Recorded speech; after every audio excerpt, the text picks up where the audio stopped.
Well, good morning everybody and welcome to Celebrations Assembly, which I'm doing from my office at home today. So let's get cracking. We've got lots of celebrations to get through. To begin with, in Madame Scott's bubble in reception, we've got quite a few celebrations. First one for Evelina, using her knowledge of doubling and halving to answer one-step problems. Here's Evelina's work, everybody. Next for Nazia, who has used her sounds to describe different modes of transport. She's also used capital letters, finger spacers and full stops independently. Here's Nazia's work. A car, a boat, a train and a plane. Well done, Nazia. And also for Hermione, for her work about modes of transport, for wonderful handwriting and for lovely presentation. Here's Hermione's work. And finally for James, who has been given Star of the Week for settling in after quite a rocky start and now coming into the academy every day smiling. And I know that, James, because I see you every morning on the gate. Next, we've got some celebrations in nursery. The nursery bubble have been busy talking about their daddies and what makes them special. They've made Father's Day medal and a photo has been emailed to their home to surprise their daddy on Sunday. So we've got some photos here of Mohammed, Francois, Hadi and Ashley with their medals. There's Mohammed, Hadi, here's Francois, and here's Ashley. Well done, guys. Mrs. Rowland has done some celebrations about the London Youth Games. There's been 3 challenges this week: crossover bounce challenge, judo sit-outs and kick-ups. The following bubbles have completed the challenges this week with great scores and commitment: Miss Morrison's bubble, Mrs. Carnes, Miss Bucks, Madam Scott's, Miss Buds and Mr. Hunter. Also at home, these children have been competing and working hard on their challenges with great results. Noah in Year 4, Joseph in Year 5 and Carl in Year 3. Mrs. Rowland says well done to everybody. There's 2 more weeks of challenges, so get going on those. They're posted on Twitter on Monday, Tuesday and Wednesday mornings, and we'd love to hear from you and see some more results from home. Let's help keep Harris the best school out there and support Croydon Borough to stay top of the table.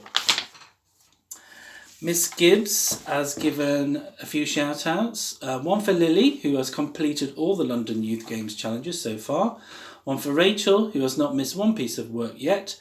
And also for Noah, who continues to work hard from home, completing every lesson assigned since March. Well done, everybody. Now on Friday, Oscar in Year 2 came in with his mum to collect some books and also dropped off a wonderful story, which I'm going to give to Miss McComb to read. I've read it, it's brilliant. I particularly like the names of the mum and dad bats, Barry and Barbara.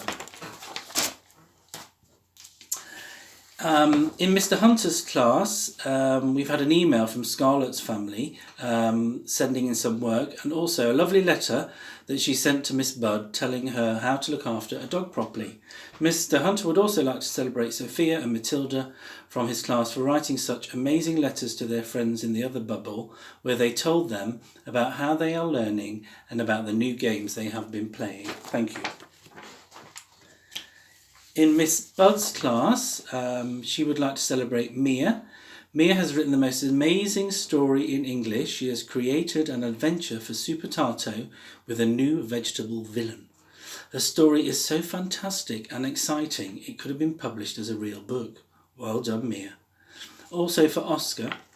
Oscar has been a maths superstar this week. In maths, we have been learning to find half and a quarter of different amounts of objects. Oscar has challenged himself even further and has solved tricky problems in maths and in real life situations with his new knowledge. Well done.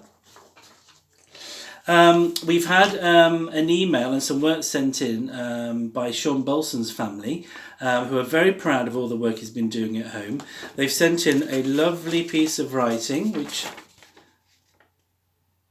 is here. It's a newspaper report, the Harris Herald, and it's called, well, the headline is Fox Hammers Hammer. and saves the world. Indeed he did. I loved that. Well done. It's also Sean's birthday today. I'm doing the assembly on a Sunday, even though it's Monday now. But it was Sean's 8th birthday on Sunday. So happy birthday, Sean.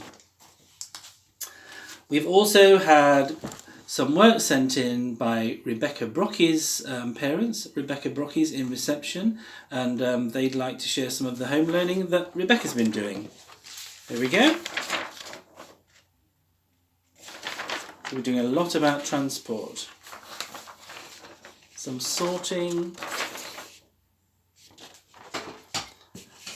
some maths here, some halving, and some doubling. Well done everybody for working so hard. Now, as well as doing celebrations each week, I'm also going to talk about some inspirational people. And these are inspirational people that we all know because we've named our classes after them. Last year we renamed all of our classes and named them after inspirational and well-known people who are alive today and some who aren't. So today I'd like to talk about two of those people. I'm going to start with Tanni Grey-Thompson, and we've named one of our Year 6 classrooms after Tanni Grey. Tanni is now a peer in the House of Lords. She's a Baroness. She got her first degree from, I think it was Loughborough University back in 1991, which was the same year as I graduated. But since then, she has been awarded 28 honorary degrees and PhDs. And I wonder why. Primarily, she's an athlete. She's a Paralympian. And she has attended 5 Olympic Games between 1988 and 2004, and at those games she won 14 medals, and I think 11 of them were gold. And she's done all of this despite being born with something called spina bifida, and she has to get around in a wheelchair, but she hasn't let that stop her.